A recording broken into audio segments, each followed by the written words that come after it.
कल्पना कीजिए, दो इन्वेस्टर्स हैं। दोनों ने एक ही किताब पढ़ी है, दोनों ने एक ही यूट्यूब वीडियोस देखे हैं, दोनों जानते हैं कि लॉन्ग टर्म इन्वेस्टिंग सबसे अच्छा तरीका है। लेकिन अचानक मार्केट 35% गिर जाता है। पहला इन्वेस्टर घबरा जाता है, वह अपने सारे इन्वेस्टमेंट्स बेच देता है। दूसरा इन्वेस्टर शांत रहता है, वह अपनी एसआईपी जारी रखता है और थोड़ा एक्स्ट्रा इन्वेस्टमेंट भी करता है। 10 साल बाद एक के पास पछतावा है और दूसरे के पास वेल्थ। अब सवाल यह नहीं है कि दोनों में ज्यादा नॉलेज किसके पास थी। सवाल सिर्फ इतना है, जब डर सामने आया तब किसने अपने इमोशन को कंट्रोल किया। सबसे बड़ा दुश्मन मार्केट नहीं, हमारा दिमाग है। हम अक्सर सोचते हैं अगर मुझे इन्वेस्टिंग की सारी जानकारी मिल जाए तो मैं कभी गलती नहीं करूंगा, लेकिन रियलिटी बिल्कुल अलग है। मान लीजिए आपको पहले से पता है कि मार्केट ऊपर भी जाएगा, नीचे भी आएगा, क्रैश भी होगा, रिकवरी भी होगी।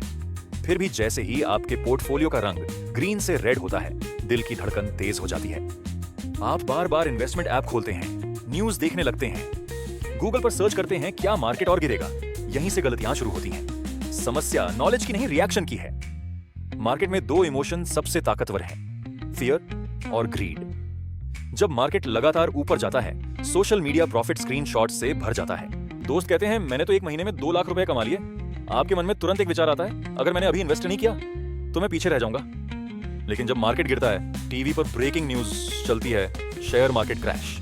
अब वही इन्वेस्टर जो कल तक खरीद रहा था आज बेचने लगता है। यही है फिर। याद रखिए, मार्केट अक्सर लोगों से पैसा नहीं छीनता, लोग अपने इमोशन की वजह से पैसा खो देते हैं। राहुल और अमित की दूसरी कहानी याद है। राहुल और अमित अब दोनों 35 साल के हैं। दोनों ने इन्वेस्टिंग शुरू कर दी है।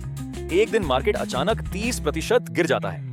अमित घबरा जाता है, वह कहता है बस अब और लॉस नहीं जा सकता। वह अपना पोर्टफोलियो बेच देता है। राहुल भी डरता है, लेकिन वह खुद से सिर्फ एक सवाल पूछता है, क्या जिन अच्छी कंपनीज में मैंने इन्वेस्ट किया था वे एक दिन में खराब हो गई हैं या सिर्फ उनके शेयर प्राइस गिरे हैं? उसका जवाब था नहीं।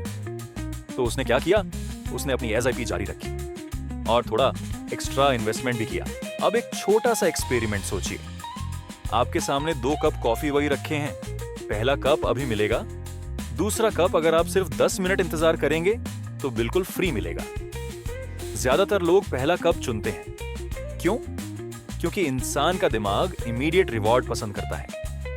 यही आदत इन्वेस्टिंग में भी दिखाई देती है। हम जल्दी प्रॉफिट चाहते हैं। हम चाहते हैं आज इन्वेस्ट करें और अगले महीने पैसा डबल हो जाए। लेकिन वेल्थ धीरे धीरे बनती है।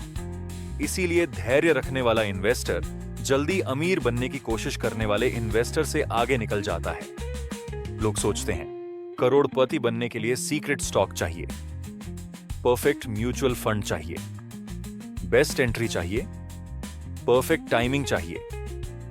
लेकिन असलियत कुछ और है। अक्सर उनकी सबसे बड़ी ताकत होती है डिसिप्लिन। सबसे बड़ा दुश्मन मार्केट में हमारा दिमाग है। हम अक्सर सोचते हैं अगर मुझे इन्वेस्टिंग की सारी जानकारी मिल जाए तो मैं कभी गलती नहीं करूंगा, लेकिन रियलिटी बिल्कुल अलग है। वे हर महीने इन्वेस्ट करते हैं, मार्केट ऊपर हो या नीचे। वे अपनी स्ट्रैटेजी बार बार नहीं बदलते। वे हर न्यूज पर रिएक्शन नहीं देते। वे जानते हैं कि शॉर्ट टर्म में मार्केट शोर करता है, लेकिन लॉन्ग टर्म में वैल्यू बनाता है। लेकिन एक सवाल अभी भी बाकी है, अगर इमोशन पर कंट्रोल इतना जरूरी है तो फिर दुनिया के सबसे अमीर लोग भी कभी-कभी बड़ी फाइनेंशियल मिस्टेक्स क्यों करते हैं? क्या सक्सेस में स्किल से ज्यादा लक का भी रोल होता है? और क्या फेलियर हमेशा आपकी गलती होती है? इन्हीं सवालों का जवाब मिलेगा अगले पार्ट में। So please do like and subscribe.